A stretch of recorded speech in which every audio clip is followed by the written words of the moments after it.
बिस्मिल्लाहिर्रहमानिर्रहीम अस्सलाम वालेकुम वरहमतुल्लाहि वबरकातुहू। अज मंगल दी निवार है 14 तारीख रबीउल अव्वल शरीफ दी, 8 तारीख सितंबर दी, 24 तारीख बदरा दी। मैं मुमताज़ तारिक तुसां दे पियो वखरी गाल उम्मीद करना सारे सज्जन खैर सल्ला दे नाल सोल्ला चौक अपनी हिफ्ज़ो मान च रखे। बारिशें दा हाल वाल हो सी जानी नुकसान कीतन बारिश सारे पासे। हुण क्या सूरत हाल है उहदे इलावा असां आखदे ही से सुणदे ही से अल्लाह से बेनियाज है। अज तो अल्लाह की बेनियाजी दसे सा और जी मौत अस भुलाई वधू ना ये केरले किवें आंदी है एक खबर के जरिए तो ये चीज़ समझावन की कोशिश करे सा। तुसा वीडियो दे नाल रह सो।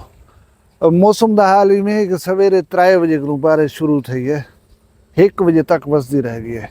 कहीं वेले 2-4 मिनट का वक्फा आवे ना वला बारिश शुरू थी वेंदी है। बारिश बहुत ज़्यादा है। इवें मतलब खुले खेत हैं तो उन्हें पानी जमा थे खड़ा तो शहर तो सूरत हाल मजीद खराब है। मैं दसना पिया कि जाने नुकसान दी इतलात ही हैं। वो ये है कि एक साढ़े दाजल दे नाल है मोदा तल शुमाली उन्हें कलेरी बिरादरी का घर हा कच्ची कंध है। बारिश की वजह वो ढठी है 8 साल की बाल दे उत्ते आ पई है। वो बाल बेचारी कंधी के तले आवन की वजह वो जां भाग थी गई है। अल्लाह ताला माफ़ फरमावे। ब्याह एक सानिया में पढ़ते पे हम सखर के नेड़े रोहड़ी के इलाके उत्थां जरा है दीवार डठी है, दीवार के तले 3 बाल आ गए और वो जानवर नहीं थी सके। यानी ये 4 जाना जड़े हैं ये गए पे। हुण असां थोड़ा जिहा समझण की जरूरत है। एक टिकटाकर की तुम सुनते खड़े हो सो वो जरा है ना शुदा गहरे पानी वंज कर वीडियो बने ना वधा असां लोग ही तो लाइक तो फॉलोवर के चक्कर दे बहुत कुछ करने को तैयार थी वनूं चाहे ज़िंदगी वने पई। ज़िंदगी की अहमियत को असां समझा नहीं ना ही वास्ते कि ज़िंदगी के जी वड्डी अल्लाह से जी नेमत है तूं हिफाजत नहीं सकरांगे। हुण गैर हमवार ज़मीन होंदी है कहीं जा उत्ते झिक है कहीं जा उत्ते उच्च है। जितना खड़ा है ऊँ जा उत्ते तो ठीक हा ए तक पानी हा। थोड़ा जहाँ गैर हमवार ज़मीन झिकी पासे जो गए पानी हावी थी गए। पानी भाह नाल कहना मुकाबला है। वो नौजवान बाल है शुदा वो जिंदगी की बाजी हार गए। अल्लाह ताला उनको जन्नत जा देवे। इवें असां ढेर सारे रिस्क गिनूं चा। जरूरत ही गाल दी कि जेरे वेले हुण बारिशें के दौरान मैं को ये समझ नहीं है कि अगर दीवार खस्ता है या खस्ता नहीं बाल उन्हें नाल क्या बैठे करने हम उन्हें को हटा गिदा करो। जिम्मेदार वालदैन का सबूत दिता करो। अपने बाल को देखो कितना बैठे क्या पे करने उनको अगर वो खेडन दीवार दे नाल गया ही बैठे बाल तू खतरे कने आगाह कह नहीं उनका जहन इतनी काम ही नहीं करना। वड्डे सारे का काम बनते कि अब्बा बालो इथों उठियो एडे अन बहो इथं ना बहो न तो इवें पिछे नुकसान थी वनन। बिजली के खंभे बिजली अमूमन जेरे वेले ना बारिशां वगैरह होवन बंद कर दी वेंदी है। लेकिन जेरे वेले कोई हादसा थींदे रहंदन उन वेले कोई पता नहीं लगता। उन वेले बिजली भी मौजूद होंदी है पई। उन्हें दे नेड़े तेड़े ना फिरो। कोई खस्ता खंभा खड़े या कोई तारा झोल मरिया खड़े लुट जा खड़े वो ना ढाए पवन उत्ते उन्हें कने दूर थी गए करो। तो सैलाब ज़दा इलाके मैं चनाब वाली पुल दे फोटो दे पिया सोशल मीडिया के उत्ते मेले जितना रश है मेले जितना। मैं अगे ही एक वीडियो जाके यार तबाही रही तमाशा दिखी दे तुसा कि कौम बन गए पता नहीं तुसा तबाही रही तमाशा देखने लगे वो त्रेमती जवान बड़े सारे बुजुर्ग सारे गए खन तमाशा खड़े दे पानी कितना वेना पाए। यार पानी क्या अज तक कहीं नहीं डिठा कहीं पानी देखने के वास्ते जो पंध करते वेंदो। हुण 1 मिनट वास्ते फारज चकरन इतनी शदीद स्पीड दे विच इतनी ज़्यादा मिकदार दे विच पानी हूँ पुल दे तलों टपदा पाए।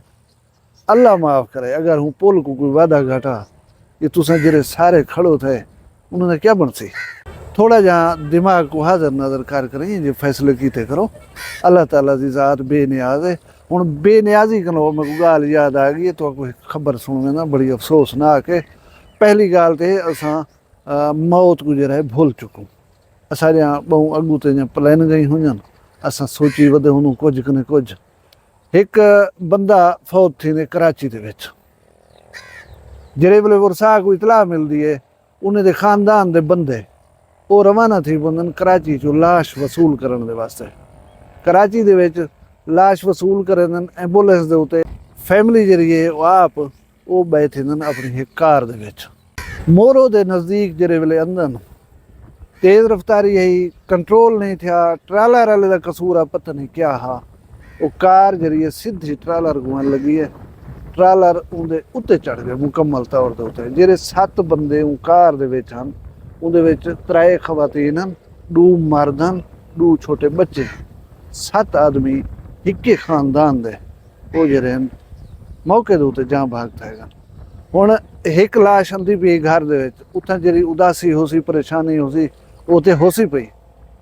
1 मिनट वास्ते सोचो जिसले उन्हें को ये इतला मिली हो सी कि बे 7 जनाजे थी गन, बे 7 आदमी तुआरे जान कने चले गन। क्या क्यामत दा समा हो सी उन घर दे विच, उन खानदान दे विच, उन वसेब दे विच, पूरे इलाके दे विच फिजा ज़ाहिर सोगवार थई गई हो सी ना। हुण अल्लाह दी बेनियाजी डिस्कस करे रहे हूँ अक्सर, ये बेनियाजी है अल्लाह तबारक व तआला दी। असां जहालत कनो आख दिनूं कि देख यार अल्लाह को तरस नहीं आया, 7 बंदे हिके खानदान दे च मारियन सी।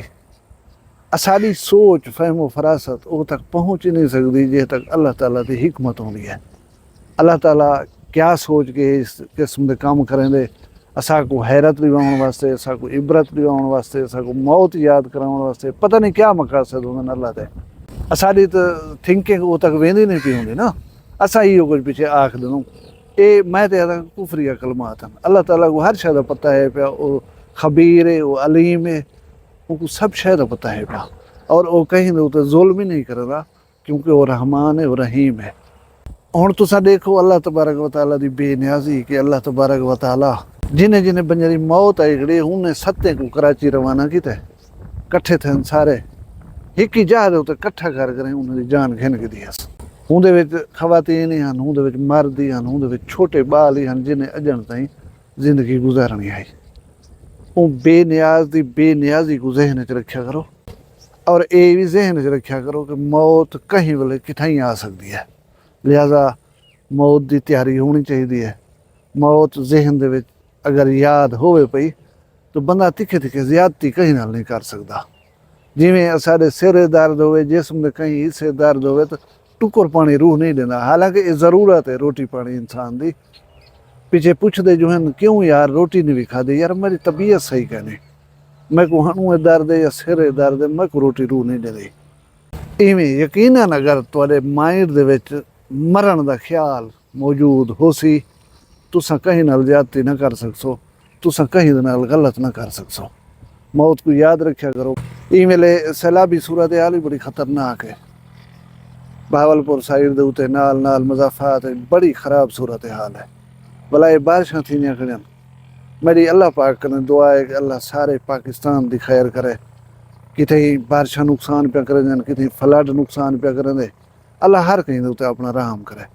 तुसें दुआई मंगियां करो, और जितना सर फर थी सके, जितना हाथ पहुँच सकता होवे, सैलाब ज़दगान दी या बारिश के मुतासरीन दी हेल्प इमदाद ही करे सो। घर बाहे नहीं रहना, छड़ा तमाशा देखना नहीं वन खड़ना पोल दे उते। ये भी पता करना कि कोई भूखा बैठे, कहीं एक भूखे को जो रोटी खवाओ सो अल्लाह तबारक व तआला को ये चीज़ थोड़ी पसंद हो सी। बजाय इन्हें के वक्त तमाशे दे विच पानी देखूँ उतो कितना बैठा दे ओडे केड़े वेना पे, इतना केरी वस्ती बची पी केरी बुढ़ी, ये देखने की बजाय यकीन करो ये देखो तो टारगेट टास्क होना चाहिए। ठीक है पानी देखा नहीं वञो, लेकिन माइंड टास्क ये होना चाहिए कि मैं एक भूखे को खाना खवाओ सा अज दे दिमाग च। तो ये चीज़ां अल्लाह को खुश करने वाली चीज़ां, इन्हें दे उत्ते ज़रूर गौर किया करो। अल्लाह ताला मेरे वीडियो देखने वाले को खुश रखे, सलामत रहो, अल्लाह करे वसदे रहो, हंसदे रहो, तुहाडे माल रिज़्क शान शर्म दी खैर होवे, जिथा वसो अल्लाह करे खुश पे वसो। अपना ढेर सारा ख्याल रखाए, मैं को दुआ याद रखाए, जींदे उसू कल मिलसूँ इंशाअल्लाह कहीं भी वखरी गाल नाल। फिलहाल मैं को दियो इजाजत, अल्लाह हाफ़िज़। वखरी गाल कहनी वखरी गाल मुमताज तारिक दी।